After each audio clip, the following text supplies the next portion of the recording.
शेर बनने का अपराध किसने किया। कुसुमपुर नगर में एक राजा राज्य करता था। उसके नगर में एक ब्राह्मण था जिसके 4 बेटे थे।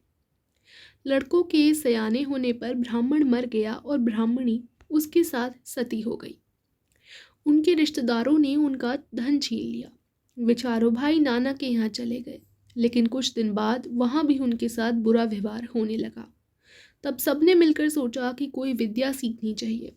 यह सोच कर के चारों 4 दिशाओं में चल दिए।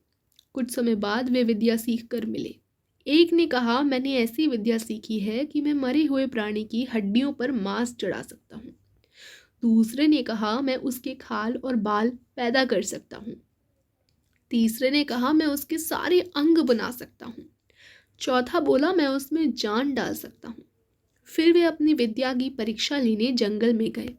वहां उन्हें एक मरे शेर की हड्डियां मिली। उन्होंने उसे बिना पहचाने ही उठा लिया।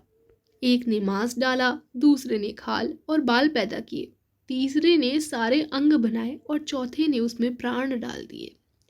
शेर जीवित हो उठा और सबको खा गया। यह कथा सुनकर बेताल बोला, हे राजा, बताओ कि उन चारों में शेर बनाने का अपराध किसने किया। तो राजा ने कहा, जिसने प्राण डाले उसने, क्योंकि बाकी तीनों को तो यह पता ही नहीं था कि वे शेर बना रहे हैं, इसलिए उनका कोई दोष नहीं है। यह सुनकर बेताल फिर पेड़ पर जा लटका। राजा जाकर फिर उसे लाया। रास्ते में बेताल ने एक और नई कहानी सुनाई जो आप सुनेंगे अगली वीडियो में। तो चैनल को सब्सक्राइब करके रखिए।